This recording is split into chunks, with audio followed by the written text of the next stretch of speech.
अस्सलाम वालेकुम। तो शुरू करते हैं नावक्त का सेकंड पार्ट यानी दूसरा हिस्सा। तो देखते हैं आगे क्या होता है। सिकंदर अली का घर वहाँ से चंद कदम के फासले पर था। मेरी दस्तक के जवाब में उसी ने दरवाज़ा खोला और हमें अंदर बुलाने के बजाय बाहर आ गया। फिर हमारी आमद का मुद्दा पूछा। वो इस तरह मुझे घूर रहा था जैसे पहलवान अपने हरीफ को घूरता है। मैंने सीधी बात करने के बजाय कहा, सिकंदर अली, तुम समझ ही गए होंगे कि हम यहाँ पर क्यों आए हैं। मुझे इल्म नजूम नहीं आता, उसने खुश्क लहजे में कहा। ताहम मैं इतना जरूर जानता हूँ कि पुलिस का आना नेक फाल नहीं होता।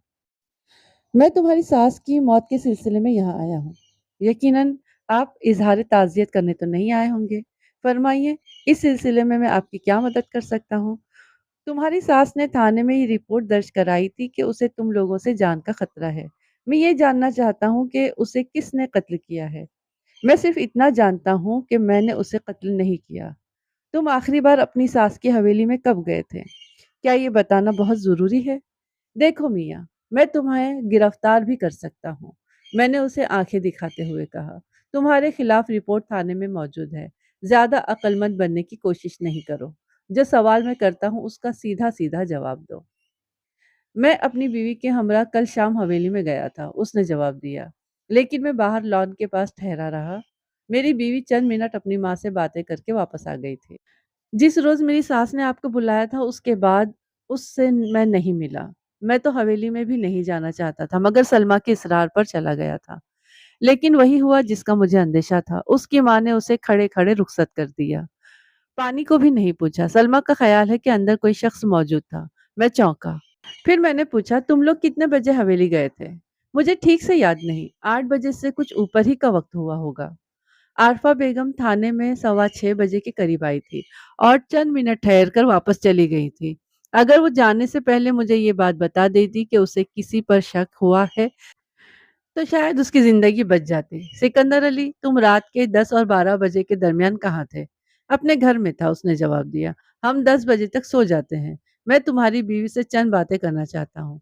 वो हमें अंदर ले गए और ड्राइंग रूम में बैठाया। लम्हा भर के बाद उसकी बीवी सलमा कमरे में नमूदार हुई। उसकी आंखें सूजी हुई थी और वो माँ की मौत के गम में निढाल मालूम होती थी। मैंने रस्मी ताज़ियत के बाद कहा, मुझे मालूम हुआ है कि कल शाम तुम अपनी माँ से मिलने गई थी और उस वक्त कोई शख्स उनके पास मौजूद था। क्या तुम बता सकती हो कि वो कौन शख्स था? मैंने उसकी शक्ल नहीं देखी, सलमा ने जवाब दिया। जब मैंने बरामदे में कदम रखा तो अम्मी अंदर किसी शख्स से तेज तेज बातें कर रही थी। मेरे कदमों की चाप सुनकर दोनों एकदम चुप हो गए थे। फिर अम्मी बरामदे में आई तो उनका चेहरा सुर्ख हो रहा था। वो गुस्से में मालूम होती थी और जब वो गुस्से में होती थी तो किसी की परवाह नहीं करती थी। उन्होंने मुझे डांटते हुए कहा, तुम इस वक्त यहाँ पर क्या करने आई हो? हालांकि उन्होंने चंद रोज पहले मुझे बुलाकर अपने उस दिन वाले रवैये पर अफसोस का इजहार किया था और कहा था, सलमा बेटी, उस रोज मैंने गुस्से में जाने क्या कुछ कह दिया था। तुम कभी कभी मिलने आ जाया करो और सिकंदर को भी साथ लाना। इफ्तिखार और अपनी खाला को मेरा सलाम कहना और ये भी कह देना कि मुझे अपने रवैये पर अफसोस है। लेकिन कल वो सब कुछ भूल गई थी। मैंने उन्हें बताया भी कि सिकंदर बाहर खड़ा है, लेकिन उन्होंने मेरी बात सुनी अनसुनी कर दी और कहा कि फिर कभी नहीं आना। हालांकि मेरा ख्याल था कि वो हमें बुलाकर अंदर बैठाएंगी और इस तरह सारी रंजिशें दूर हो जाएंगी। मैंने पूछा, जो शख्स अंदर मौजूद था उसके बारे में तुम क्या जानती हो? मैंने उसकी शक्ल कभी नहीं देखी, उसने जवाब दिया। उसकी मौजूदगी में अम्मी हमें बाहर ही से रुखसत कर देती थी। हमारा ख्याल है कि अम्मी उस शख्स से शादी करना चाहती थी या शायद कर चुकी थी, लेकिन वो हमारे सामने इस बात का एतराफ़ करते हुए घबराती थी। बात ही कुछ ऐसी थी। जिस रोज़ उन्होंने आपको हवेली में बुलाया था, उस रोज़ भी वो शख्स हवेली में मौजूद था। गोया ये वही शख्स था जिसे हवलदार ने भूरे रंग की घोड़ी पर सवार जाते हुए देखा था। मैंने सिकंदर अली से कहा, तुम्हें इस बात पर गुस्सा तो बहुत आया होगा कि तुम्हारी सास ने तुम्हें अंदर बुलाए बगैर रुखसत कर दिया। अपनी बेइज्जती पर गुस्सा किसे नहीं आता, सिकंदर अली ने कहा। लेकिन हम इन बातों के आदी हो चुके हैं। खाला जान मेरे साथ ही नहीं, अपनी औलाद के साथ भी ऐसा ही सुलूक करती थी। मैं तुम्हारे घर की तलाशी लेना चाहता हूँ, मैंने कहा। आप कानून के मुताबिक हमारे घर की तलाशी ले सकते हैं। क्या आपके पास मजाज अदालत का सर्च वारंट मौजूद है? वो खासा होशियार शख्स था और आसानी से काबू में आने वाला नहीं था। मैंने कहा, क्यों मियाँ? सर्च वारंट वगैरह महज रस्मी कार्रवाई है। मैं अपना आदमी भेजकर 1 घंटे में सर्च वारंट मंगवा सकता हूँ। क्या ये काम दोस्ताना माहौल में नहीं हो सकता? अगर हो जाए तो ज़्यादा अच्छा होगा। वैसे भी तलाशी तो हमको हर हाल में लेना ही है। मलिक साहब, कानून में दोस्ती नहीं चलती। आपने ये वर्दी इसलिए पहनी है कि आप खुद भी कानून का एहतराम करेंगे और दूसरों से भी करवाएँगे। मैं आपको बगैर सर्च वारंट के अपने घर में घुसने की इजाज़त नहीं दे सकता। एएसआई ने गुस्से में आकर उसके गिरेबान की तरफ हाथ बढ़ाया। ओए, हमें ज़्यादा कानून सिखाने की कोशिश न करो। हम कानून की सारी किताबें पढ़े हुए हैं। सिकंदर अली उसका हाथ परे करके बोला, मैं अपने मुँह से इस बात की कभी इजाज़त नहीं दूँगा, लेकिन अगर आप ज़बरदस्ती करेंगे तो रास्ता भी नहीं रोकूँगा। मगर एक बात सुन ले, राना अख्तर हुसैन से मेरे अच्छे मरासिम हैं। वो इस गरीब खाने में खाना भी खा चुका है। राना अख्तर हुसैन हमारे इलाके का एसपी था और नया-नया ट्रांसफ़र होकर आया हुआ था। उसने महज़ डेंग मारी थी या वाक़ई उसके एसपी से ताल्लुकात थे? ताहम वो अच्छी हैसियत का आदमी था और एसपी तक पहुंच सकता था। इस वक्त अदालतें बंद हो चुकी थीं और सर्च वारंट हासिल करना मुमकिन नहीं था। अगर हम भाग दौड़ भी करते तो 2-3 घंटे ज़रूर लग जाते। इस इस्ना में वो सबूत ज़ाहिर कर सकता था, बशर्ते कि कोई सबूत उसके पास मौजूद था। उसकी बीवी जो कमरे से बाहर निकल गई थी, थोड़ी देर बाद चंद आदमियों को साथ लिए हुए वापस आ गई। उनमें उसका भाई इफ्तिखार अली भी था। वो पड़ोस में ही रहता था। सलमा सिकंदर ने कहा, अगर आपने हमारे साथ कोई ज़्यादती की तो ये सब आपके खिलाफ गवाही देंगे। वैसे बात बिगड़ गई थी। अगर घर में कोई काबिल एतराज़ चीज़ मौजूद थी तो वो सलमा सिकंदर ने यकीनन गायब कर दी होगी। इधर इफ्तिखार अली को भी पता चल गया था कि हम तलाशी लेना चाहते हैं, लिहाजा उसने भी अपना बंदोबस्त कर लिया होगा। आम हालात में ये सोचना भी गुनाह है कि कोई बेटा अपनी माँ को कत्ल कर सकता है। लेकिन जब सूरत हाल शर्म की हुदूद से बाहर निकल जाए तो ऐसे वाक़यात भी हो जाते हैं। मैंने सलमा सिकंदर से पूछा, कल हवेली से वापस आने के बाद तुम अपने भाई से मिली थी? उसने मुतज़ब्ज़िब लहजे में कहा, ज जी, जी हाँ, मिली थी। और यकीनन तुमने अपनी माँ की बेरुखी और हवेली में मौजूद अजनबी का ज़िक्र किया होगा। हाँ, ये बात तो हुई थी। लेकिन मलिक साहब, ये हमारे घरेलू मामले हैं। इफ्तिखार अली ने कहा, आप ये ज़िक्र ना करें। उसका चेहरा सुर्ख हो गया था। वाज़ेह तौर पर उसे पड़ोसियों की मौजूदगी में अपनी माँ के अंदरूनी मामलात का ज़िक्र पसंद नहीं आया था। मैंने कहा, इफ्तिखार अली, अब ये घरेलू नहीं कानूनी मामला है। इन हज़रात को थोड़ी देर के लिए बाहर भेज दो। मैं तुमसे चंद सवालात करना चाहता हूँ। उसने मौके की नज़ाकत का एहसास करते हुए पड़ोसियों को बाहर भेज दिया। मैंने कहा, इफ्तिखार अली, ये बात मेरे इल्म में आ चुकी है कि एक अजनबी तुम्हारी माँ से मिलने आता था और गालिबन दोनों आपस में शादी करना चाहते थे। लेकिन तुम लोगों को ये बात पसंद नहीं थी। लिहाजा जब गुज़िश्ता रात तुम्हारी बहन ने तुम्हें बताया कि हवेली में मज़कूरा शख्स तुम्हारी माँ के साथ मौजूद है, तो तुम फ़ौरन हवेली रवाना हो गए। ये बात मैंने महज़ अंदाज़े की बिना पर की थी। जब तुम हवेली पहुँचे तो क्या वो शख्स मौजूद था वहाँ पर? नहीं, वहाँ मुझे कोई शख्स नहीं मिला, उसने जवाब दिया और फ़ौरन ही अपनी बात पर पशेमान नज़र आने लगा। उसने एक ऐसी बात का इकरार कर लिया था जिसे वो छुपाना चाहता था। तुम कितने बजे हवेली पहुँचे थे? मैंने पूछा। मुझे वक़्त देखने का ख़्याल नहीं आया, शायद 9 बजे होंगे। तुम्हारी अपनी माँ से क्या बात हुई थी? कोई बात नहीं हुई थी। मैं उनसे मिले बगैर ही वापस चला आया था। जमालदीन ने बताया था कि अम्मी सो गई हैं, इसलिए मैं गेट से ही वापस आ गया था। तुमने जमालदीन से ये नहीं पूछा कि मुलाकाती कौन था और कब वापस गया था? मैं मुलाजिमों के साथ घरेलू मामलात पर बहस करना पसंद नहीं करता। फिर तुम्हें कैसे पता चला कि मुलाकाती हवेली में मौजूद नहीं है? अंदर कमरों की बत्तियां बुझी हुई थी, इसलिए मैंने अंदाजा लगाया कि हवेली में अम्मी के सिवा कोई नहीं है। उसका बयान मशकूक नजर आता था। हो सकता है वो खामोशी से हवेली में जा घुसा हो और ऐसा मंजर देख लिया हो जिससे उसके जज्बात मुश्तइल हो गए हों। मैंने उसकी बीवी सुल्ताना को बुलाकर उससे चंद सवालात किए और तलाशी लिए बगैर वहां से रुखसत हो गया। इस वक्त शाम हो चुकी थी और मैं खासा थक चुका था। मैंने एक एएसआई को बुलाकर कहा, तुम जाकर हवेली के आसपास रहने वाले लोगों से मिलो और उस शख्स के बारे में सुन गुन लेने की कोशिश करो जो आरफा बेगम से मिलने आता था। बहुत बेहतर जनाब, एएसआई ने कहा। वो कर्मदीन का कुंबा बहुत शोर कर रहा है। उनके लिए क्या हुक्म है? उनको अभी बिठाओ, मैं थोड़ी देर बाद उनसे बात करता हूँ। एएसआई को रुखसत करने के बाद मैंने चंद छोटे-मोटे काम निपटाए और आराम करने घर चला गया। घर पहुँचकर मैंने खाना खाया और अपने कमरे में जाकर लेट गया। थकावट की वजह से फ़ौरन ही नींद आ गई। जब आँख खुली तो रात का 1 बज रहा था। मैंने उठकर वर्दी पहनी और थाने पहुँच गया। रात की ड्यूटी वाला हेड क्लर्क बेंच पर सो रहा था। मेरे कदमों की आवाज़ सुनकर वो हड़बड़ाकर उठ बैठा। करमदीन को जगाकर मेरे पास भेज दो, मैंने उसे कहा। उसके घरवालों को भी जगा दो, मैं उनसे बात करना चाहता हूँ। चंद मिनटों के बाद एक सिपाही बूढ़े करमदीन को मेरे कमरे में छोड़ के चला गया। वो खासा घबराया हुआ था। उसने आते ही मेरे पैर पकड़ने की कोशिश की। बोला, हुजूर हमारा कोई कसूर नहीं है, हम बिल्कुल बेगुनाह हैं।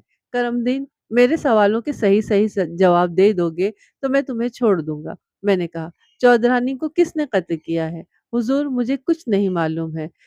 सुबह जब मेरी घरवाली हवेली में गई तो चौधानी वहां खून में लथपथ पड़ी थी। अल्लाह गवाह है, मुझे कुछ पता नहीं कि रात को क्या हुआ था। उस रात चौधानी से कौन कौन मिलने आया था। वो हाथ जोड़कर बोला, मुझे कुछ नहीं मालूम है जी, मैंने आने जाने वालों पर कभी नजर नहीं रखी। मैंने सिपाही को भेजकर उसकी बीवी को बुलाया और कहा, अल्लाह रखी, कल रात चौधानी से जो लोग मिलने आए थे उनके नाम बताओ और याद रखो अगर झूठ बोला तो जेल भेज दिया जाओगे। अल्लाह आपको हयाती दे थानेदार साहब, मैं क्यों झूठ बोलूंगी। कल रात 3-4 आदमी चौधानी को मिलने आए थे। एक तो उनकी बेटी और दामाद थे, दूसरा चौधरी निसार था और तीसरा बाबू इफ्तिखार था। ये चौधरी निसार कौन है? हमें उसके बारे में कुछ मालूम नहीं, वो कभी कभी चौधानी से मिलने आता था। कल रात उसका चौधानी से किसी बात पर झगड़ा हुआ था। अल्लाह बेहतर जानता है जी, हम मालकों की बातें सुनकर कान लपेट लेते हैं। जब इफ्तिखार बाबू चौधानी से मिलने आया था उस वक्त चौधरी निसार मौजूद था या जा चुका था, मुझे उसके जाने का पता नहीं। मैं अपना काम खत्म करके अपनी कोठरी में चली गई थी। करमदीन, तुम कहाँ के रहने वाले हो? हुजूर, मैं इसी इलाके की मिट्टी हूँ, यहीं पैदा हुआ और यहीं मरना है। कितने भाई बहन हो तुम? हुजूर, भाई कोई नहीं है, 3 बहनें हैं, तीनों इधर ही रहती हैं, अपने घरों में खुश हैं। ओए, तुम तो कह रहे थे कि वो रज्जो तुम्हारी भतीजी है। मैंने उसका गिरेबान पकड़ लिया। अब तुम कहते हो कि तुम्हारा भाई कोई नहीं है, ये भतीजी कहाँ से आ गई? वो जी, ऐसे ही मुझे चाचा कहती है, वो मेरी भतीजी नहीं है। फिर वो तुम्हारी क्या लगती है? क क कुछ नहीं जी, कुछ भी नहीं लगती। कुछ नहीं लगती है तुम्हारे पास, क्यों रहती है फिर? उसके माँ-बाप कहाँ हैं? हमें उसके माँ-बाप का कुछ पता नहीं है जी, अल्लाह रखी ने कहा। इसे चौधानी जी ने मुलाजिम रखा था। ये सुनकर मैंने दोनों को दूसरे कमरे में भेज दिया और रज्जो को अपने कमरे में बुला लिया। वो आधी रात के वक्त भी खासी तरोताजा लग रही थी। उसने कमरे में नजर दौड़ाई और सिपाही के जाने के बाद बोली, सलाम मलिक जी। वो उसकी आंखों में नशा सा लहरा रहा था। उसने बड़ी दिलनवाज मुस्कुराहट के साथ मेरी तरफ देखा। मैं चकरा सा गया। लड़की सेहतमंद, खुश शक्ल और जवान थी। उसने खुद को कुंवारी भी बताया था। उसे तो इस आधी रात के वक़्त कमरे में तन्हाई में खौफ़ज़दा होना चाहिए था। उसके बरक़्स वो निहायत दीदा दिलेरी के आलम में मेरी तरफ देख रही थी। मैं समझ गया कि लड़की होशियार और तजुर्बाकार है। मैंने उसे बैठने के लिए कहा तो वो बेधड़क मेरी कुर्सी के करीब आ गई और बोली, कहाँ बैठूँ? जहाँ तुम्हारा जी चाहे बैठ जाओ। मैंने मुस्कुराकर कहा, इसे अपना ही घर समझो। घर कैसे समझूं? उसने आंखें मटकाई। खुद तो आप अपने घर चले गए थे और हमें यहाँ भूखे भेड़ियों के सुपुर्द कर गए थे, पक्के फर्श पर सोने के लिए। उधर ही बुला लेते ना मुझे भी। बातें तो बड़ी चटाक-पटाख करती थी और मुझे खुश करने के लिए भी बहुत आमादा नजर आती थी। मैंने कहा, घर तो उनको बुला लिया जाता है जो घर वालों को अपना समझते हैं। वो मेज के ऊपर बैठते हुए बोली, आप आजमा कर तो देखें। रज्जो जिसको एक दफा अपना कह देती है उसे आखिर तक निभाती है। सरकार आप हुक्म तो करें। वो थोड़ा सा मेरे करीब खिसक आई। हुक्म क्या करें? तुमने अपने बारे में तो कुछ बताया ही नहीं। तुमने कहा था कि तुम करीम दीन की भतीजी हो। वो कहता है कि तुम उसकी कुछ भी नहीं लगती। कहता है कि उसका कोई भाई ही नहीं है। अच्छा, उसके चेहरे का रंग लम्हा भर के लिए मुतगय्यर हो गया। उसने ये कहा है? बुड्ढा बड़ा खबीस निकला। उसने गहरा सांस लिया। आजकल कोई किसी का नहीं बनता जी। ना कोई चाचा बन सकता है और ना कोई बाप बन सकता है। बुड्ढा कहता था कि मेरी शादी अपने बेटे से कर देगा और मुझे अपनी बेटी बनाकर रखेगा। अच्छा हुआ तुम बुड्ढे के चक्कर से बच गई। मैंने चालाकी से कहा, तुम तो मोती हो मोती। एक से एक आला रिश्ता मिल जाएगा तुम्हें। इनके हत्थे कैसे चढ़ गई थी तुम?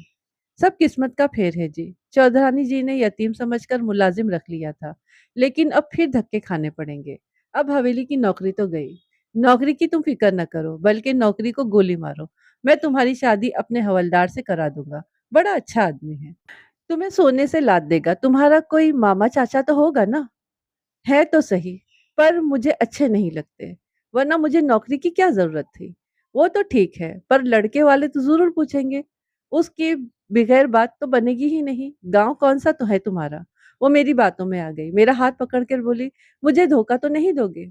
मैंने कहा तुम्हारे सर की कसम। उसने अपने गाँव का नाम और घर का पता बता दिया। उसका गाँव वहाँ से 4-5 मील के फासले पर था। मैंने अलसुबह एक एएसआई को सूरत-ए-हाल मालूम करने उसके गाँव रवाना कर दिया। वो दोपहर तक वापस आ गया। मलिक साहब, मैं बड़ी हैरत अंगेज़ खबर लाया हूँ। उसने कहा, रज्जो एक बेवा औरत है और जिस लड़के को ये अपना भाई बताती है वो इसका बेटा है। इसका बाप फौत हो चुका है, मगर माँ जिंदा है और जमींदारों के घरों में काम करके गुजारा करती है। मुझे मालूम हुआ है कि ये निहायत आवारा मिजाज औरत है। शौहर की वफात के बाद उसने कई लोगों से मुरासिम पैदा कर लिए थे। कुछ अरसे बाद ये मुख्तार माछी नामी एक बदमाश के साथ घर से भाग गई थी। मुख्तार माछी का नाम सुनकर मेरे कान खड़े हुए। वो आदि मुजरिम और हिस्ट्री शीटर था। थाने में उसकी तस्वीर भी मौजूद थी। जिस एएसआई को मैंने आरफा बेगम के पड़ोसियों से सुन-गुन लेने भेजा था, उसने ये इत्तला दी थी कि हवेली में एक मुश्तबा शख्स की आमद-ओ-रफ्त थी। बाज़ लोगों ने उसे हवेली में आते-जाते देखा था, लेकिन वो अमूमन रात के वक़्त वहाँ आता था और कोई शख्स उसे शनाख्त करने पर आमादा नहीं हुआ था। मैंने मुख्तार माची की तस्वीर निकलवा कर अपनी दराज में रख ली और जमालदीन को अपने कमरे में बुला लिया। रात थाने में गुज़ारने की वजह से वो ख़ासा परेशान नज़र आता था। मैंने उसे डराने के लिए कहा, जमालदीन तुम हवेली के चौकीदार थे। कोई शख्स तुम्हारी नज़रों में आए बगैर ना तो हवेली में दाखिल हो सकता था और ना ही बाहर जा सकता था। मुझे एक मोतबर शख्स ने बताया है कि चौधरानी का कत्ल तुम्हारे ताउन से हुआ है। मुझे या तो कातिल का नाम बताओ, नहीं तो मैं तुम्हारे खिलाफ कत्ल का पर्चा काट दूंगा। उसने दोनों हाथ जोड़े, बोला, थानेदार साहब, चौधरानी जी के हम पर बड़े एहसानात थे। मैं उनके बारे में ऐसी बात सोच भी नहीं सकता। अगर मुझे पता चल जाए कि कातिल कौन है तो मैं उसका गला घोंट दूंगा। मैं तुम्हें कातिल की तस्वीर दिखाता हूँ, मैंने कहा। उसे मुख्तार माछी की तस्वीर मैंने दिखाई। तस्वीर देखकर वो चौंक गया, बोला, ये तो चौधरी साहब की तस्वीर है। कौन से चौधरी साहब? वो जी अपने चौधरी निसार साहब। ये तो बड़े अच्छे आदमी हैं। तो ये बात है। मैंने दिल में कहा, बस्ताबा का बदमाश यहाँ चौधरी बना हुआ है। फिर जमालदीन से पूछा, तुम्हें कैसे पता चला कि चौधरी साहब अच्छे आदमी हैं? उसने तजब्जुब करते हुए कहा, चौधरी साहब हम जैसे गरीबों का बड़ा ख्याल रखते हैं जी। वो बदमाश बहराम डाकू बना हुआ था। अमीरों को लूटता था, गरीबों की मदद करता था। मैंने कहा, जमालदीन, क्या चौधरी निसार ने परसों रात हवेली में गुजारी थी? उसने हिचकिचाते हुए कहा, परसों तो वो जल्दी चले गए थे। हवेली में वो कहाँ रात गुजारता था? जनाब, मैं गरीब आदमी हूँ। आप मुझे चौधरी साहब के मामले में न घसीटे। वो सख्त आदमी हैं। ओए, तुम गरीब ही नहीं जाहिल भी हो, मैंने गुस्से से कहा। जिसको तुम चौधरी समझ रहे हो वो बस्ताबा का बदमाश है, सजा याफ्ता मुजरिम है। उसका नाम मुख्तार माछी है। जी, उसने हैरत से आंखें फैलाई। ये आप क्या कह रहे हैं? मैं सही कह रहा हूँ। और ये रज्जो जिसको तुमने अपने चाचा की बेटी बताते हो, घर से भागी हुई लड़की है। मुझे सही सही सारी बात बताओ। ऐसा ना हो कि तुम भी कत्ल के केस में धर लिए जाओ। उसका दिमाग ठिकाने पर आ गया। उसने मुझे बताया कि रज्जो को मुख्तार माछी ही चौधरानी के पास लाया था। उसने खुद को बड़ा ऊंचा जमींदार बताया था और रज्जो के बारे में कहा था कि वो एक यतीम बेसहारा लड़की है। चौधरी ने तरस खाकर रज्जो को मुलाजिम रख लिया। हालांकि वो काम वाम कुछ नहीं करती थी। उसने ये भी बताया कि मुख्तार माची कभी-कभी चौधरानी से छुपकर सर्वेंट क्वार्टर में रात गुजारता था और रज्जो उसकी खिदमत करती थी। वो लोग इसलिए चुप रहते थे कि उन्हें पैसे मिल जाते थे। मुख्तार माछी ने चौधरानी को अलग शादी का झांसा दे रखा था। ये बात हुनूस पर्दाए राज में थी कि चौधरानी को किसने कत्ल किया, मुख्तार माछी ने या किसी और ने। मैंने जमालदीन को बाहर भेज दिया और रज्जो को अंदर बुला लिया। वो अंदर आते ही बोली, मैंने आपके हवलदार से बात की है, अच्छा आदमी लगता है। उसकी दीदा दिलेरी ने मुझे हैरान कर दिया। मैंने पूछा, तुमने उससे क्या बात की है? वो तैयार मालूम होता है, उसने कहा, बस आपके इशारे की देर है। अहमक मर्द हर वक्त तैयार ही होता है, मैंने कहा, लेकिन अभी बीच में कई रुकावटें हैं। सबसे बड़ा मसला तो मुख्तार माछी का है, वो तुम्हें आसानी से नहीं छोड़ेगा। मुख्तार माछी का नाम सुनकर वो यूं उछली जैसे पैरों में सांप घुस गया हो। बोली, आपको मुख्तार माछी के बारे में कहाँ से पता चला है? मैंने मुख्तार माछी की तस्वीर निकालकर उसके सामने रख दी और कहा, इस किस्म के लोग हर वक्त हमारी नजर में रहते हैं। तुम ये बताओ कि तुम्हारा इससे क्या ताल्लुक है? वो रो पड़ी, बोली, ये शख्स मुझे अगवा करके यहाँ लाया था। उसने मुझे धमकी दी थी कि अगर भागने की कोशिश करूंगी या किसी को बताने की कोशिश करूंगी तो वो मुझे और मेरे बेटे को कत्ल कर देगा। अब तुम्हारा क्या इरादा है? हमारा साथ दोगी? मलिक साहब, मेरा कोई ठिकाना नहीं है, कोई मेरे सर पर हाथ रखने वाला नहीं है। मुख्तार जब मुझे अगवा कर कर ले गया था तो मैं बहुत परेशान थी, लेकिन जब उसने मुझे सहारा दिया तो मैंने उसी को अपना मुकद्दर समझ लिया। अब आप मुझे सहारा देने की बात करते हैं तो मैं आपकी बात पर यकीन कर लेती हूँ, आगे जो किस्मत को मंजूर हो। मैं तुम्हें सहारा ज़रूर दूँगा, मैंने कहा, ये मेरा वादा समझो, लेकिन पहले मुझे ये बताओ कि चौधरानी को कत्ल किसने किया है? उसने सर झुका लिया और एक तवील तवक्कुफ के बाद बोली, मुख्तार माछी ने। क्यों? मैंने पूछा, कत्ल की क्या वजह थी? दरअसल चौधरानी यही समझती थी कि मुख्तार एक बहुत अच्छी हैसियत वाला ज़मींदार है, लेकिन आपसे गुफ्तगू करने के बाद उसे पता चल गया कि इलाके में जितनी डकैतियाँ हो रही हैं, उसमें मुख्तार का हाथ है। चौधरानी के पास अपने मरहूम शौहर के जूतों के कई जोड़े रखे थे। मुख्तार डकैती की वारदात से पहले चौधरानी से उसके मरहूम शौहर के जूतों का एक जोड़ा मांग कर ले जाता था। 3 रोज़ पहले चौधरानी आपको मिलने यहाँ आई थी। जब वो वापस हवेली पहुंची तो मुख्तार उसका इंतजार कर रहा था। चौधरानी ने छूटते ही उससे उन जूतों के बारे में पूछा जो वो मांग कर ले जाता था। मुख्तार के पूछने पर उसने कहा वो इन जूतों के मुआयने के लिए पुलिस को उसके हवाले करना चाहती है।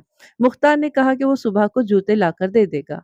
दोनों में खूब झगड़ा भी हुआ था। फिर मुख्तार उधर मेरे कमरे में आ गया और देर तक परेशान बैठा रहा। उसने कभी नहीं सोचा था कि चौधरानी उससे जूते मांग लेगी।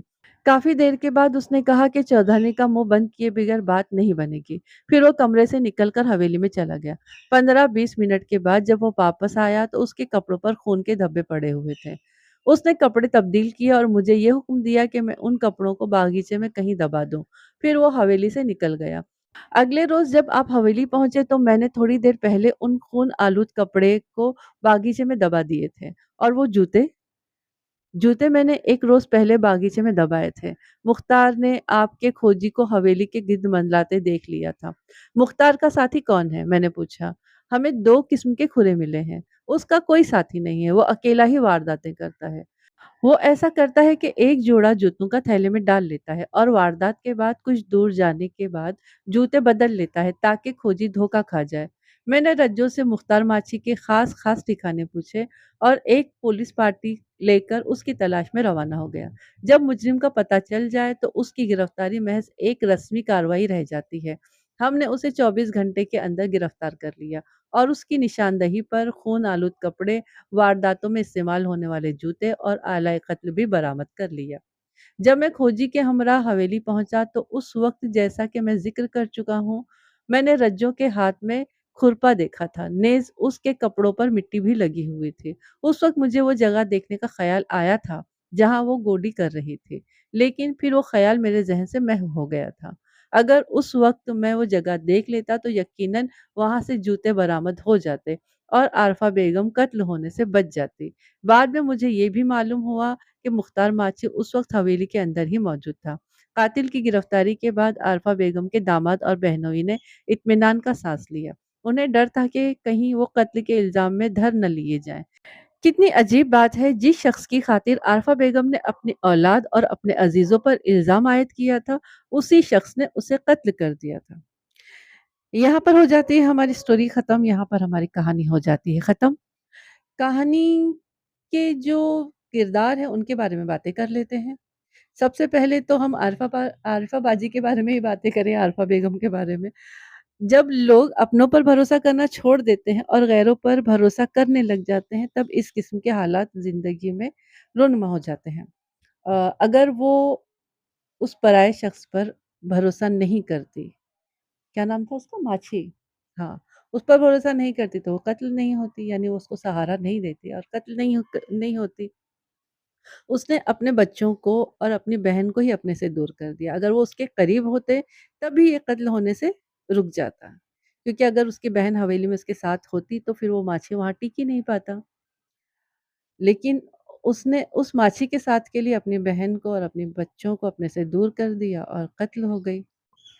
اور جب گھر میں نوکر رکھے جاتے ہیں تو ان کے بارے میں پوری طرح سے تصدیق کر لینی چاہیے، ان کی پوری طرح سے جانچ پڑتال کر لینی چاہیے، انکوائری وغیرہ کر لینی چاہیے، کیونکہ اگر کیا نام ہے رجو رجو کو اس ماچھی لے کر ضرور آیا تھا، لیکن عارفہ بیگم کا کام تھا کہ اس کے بارے میں معلومات حاصل کر لیتی تو بھی شاید بچ جاتی۔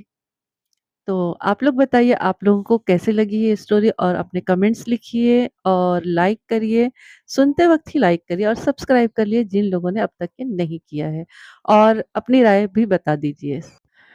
پھر ملتے ہیں کسی اچھی سی کہانی کے ساتھ، اور تب تک کے لیے اپنا خوب خیال رکھیے، مجھے دعا میں یاد رکھیے۔ السلام علیکم، اللہ حافظ۔